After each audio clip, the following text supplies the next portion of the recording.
Hi, and welcome to the show. Subscribe at kevinmd.com/podcast. Get CME for this episode by clicking on the CME link in the show notes. Today, we welcome back Jillian Reigert. She's an oral medicine specialist and radiation oncology research fellow. Today's Kevin MD article is Words of Caution When Considering the Use of Terminal Anorexia, Perspective from Lived Experience. Jillian, welcome back to the show. Thank you so much for having me, Kevin. Of course, I have to thank you for your tremendous platform. It's been an incredible growth opportunity and healing place that creates a community where many of us can share our heart and soul. Fantastic. And I Mhm. know you've come a long way. We're talking offline and you have your own podcast now. How's that been going? It's good, of course, if people appreciate my sound quality. That's thanks to Kevin after he shared what type of microphone I should get when my acoustics were poor last time we talked. So very deeply appreciated. I have a YouTube channel called A Life True to You, which is helping people to create a life that's really true to themselves, which is something you do fantastically, showcasing that we're not just our career titles and freeing ourselves from societal pressures that lead us astray. So A Life True to You on YouTube, come find us. So go to kevinmd.com/podcast. You can search for Jillian's prior episodes and hear her story. But today we'll get right into your most recent Kevin MD article, Words of Caution When Considering the Use of Terminal Anorexia, Perspective from Lived Experience. Now, for those who didn't get a chance to read your article yet, just tell us what this one's about. Yeah, so my article was in response to a new terminology that's proposed. It's called terminal anorexia. And it was proposed with this concept that there are some patients that have anorexia that get to a point in their life where you have to consider end of life care. And the authors were trying to create characteristics for this diagnosis per se, which is not a diagnosis at this time. But when I was reading the article, it was 1 year out from when I would have met their criteria as a patient for having what they called terminal anorexia. And there's 4 criteria that are: you have to have a diagnosis of anorexia nervosa, of all the eating disorders.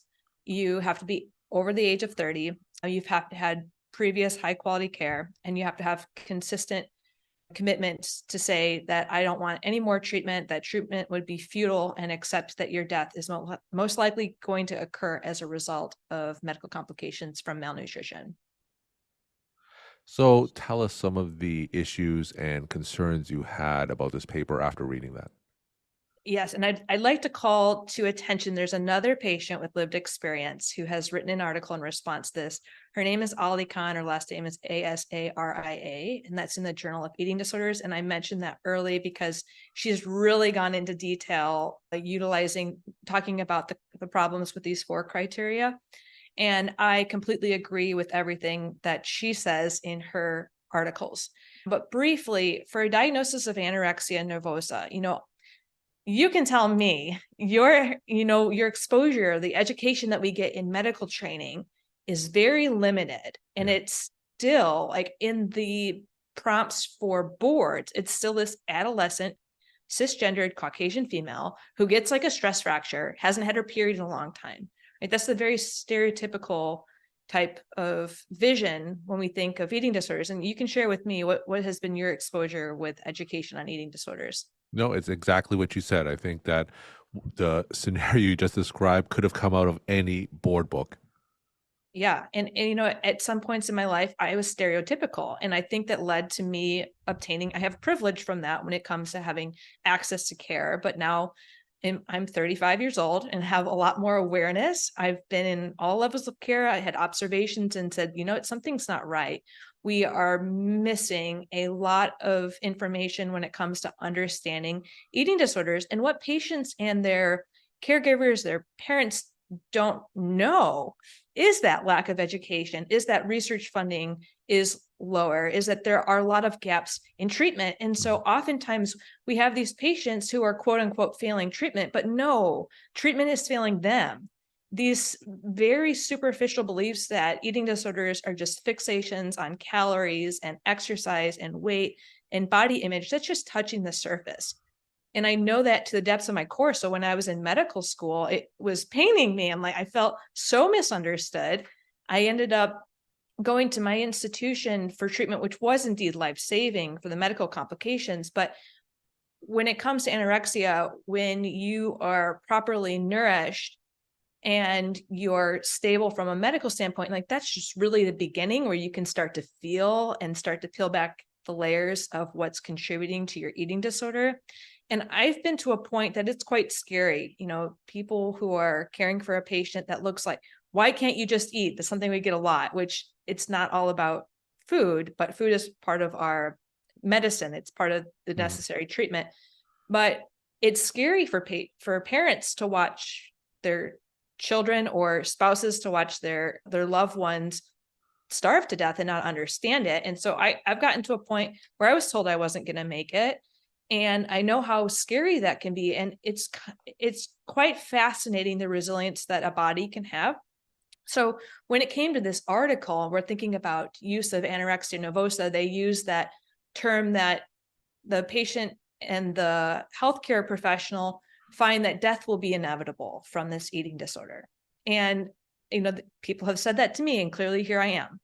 And so what wasn't showcased in this original article I was responding to, it was an article that only brought 3 cases in.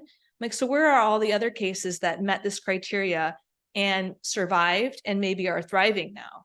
So we need to help appreciate that there are many people that have been able to turn their life around, who have had anorexia nervosa to the point that nobody thought they were going to make it. And somehow through the resilience of the human body, they have. And also, when I was reading the article, so anorexia nervosa has one of the highest death rates of all psychiatric illnesses. It's often competing with opioid overdoses.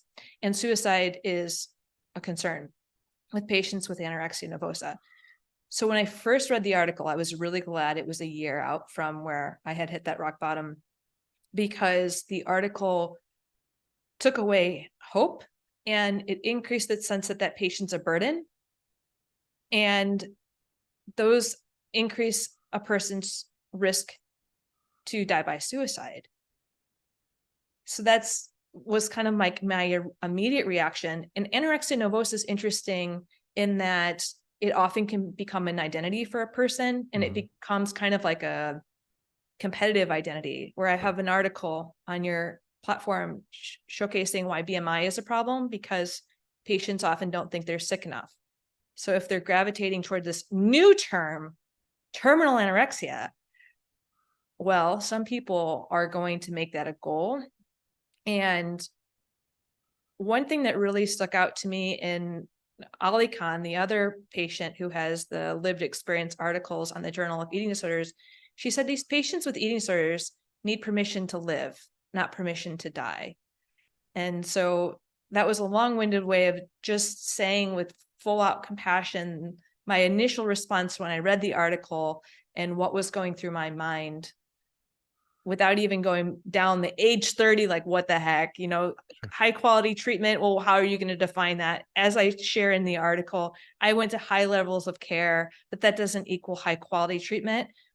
And when you're malnourished, it creates this sense of psychic in your mind. You feel trapped in your mind and body. And at that point, you can speak as if you are very clear on your desires for your life and have this underlying suicidality and hopelessness. And the authors in the article offer that these patients are able to make decisions to end their care. And that's questionable for me as somebody who has been suicidal in that state and knowledgeable enough to say, well, I wouldn't say that because they might offer me, if I was in an appropriate state, medical assistance in dying. And that could have been my way out. Can you speculate as to why the authors would coin such a term? I would hope compassionately they were looking for a way that people can reduce their suffering when they're in this state with their medical comorbidities causing a lot of pain. That would be my hope. And your article got a lot of traction. I saw that was shared many times. Tell me the type of response you received after this article was published. Yeah, fortunately, the only ones that responded had similar thoughts and beliefs. Actually, when I first read the article, I took a year to respond to it because I wanted to be very mindful of how both for myself and also for how I communicated my concerns. But when I first read the article, I was fortunate that Dr. G did meet with me and I expressed my concerns to her. And And then I took a step back, and there was a lot of response from people who do study eating disorders as their primary focus. And they gave those types of responses that needed to debate the problems with use of this terminology Hmm. on patients and their caregivers, and point to the adverse outcomes of the public having access to this type of terminology. You mentioned earlier that a lot of the medical training that we receive on eating disorders is very superficial. You talked about this earlier, but go into more detail. What are some misconceptions? What are some things that medical professionals should know about eating disorders that's not commonly taught? Well, there's huge weight bias in both our society and in medicine. And actually, the DSM does a disservice by having a BMI associated with anorexia and utilizing the term atypical anorexia. They're one and the same. And so you can't tell if a person has an eating disorder just by looking at them. That's a Mhm. common misconception. The hyperfixation on weight, oftentimes in medicine, if a person is higher weight, they don't think that they can have a restrictive eating disorder, such as anorexia, which is wrong. And they often think that if you're getting help for anorexia and you get to a certain weight, oh, you must be all better now. And they're like, no, Yeah. that is actually often when we're suffering the most. For me personally, when I'm malnourished, I'm pretty numb. And if I'm numb, I don't perceive myself suffering that much, to an outsider. And I might be saying things, or I might be hyper anxious and things like that, but I'm pretty numb.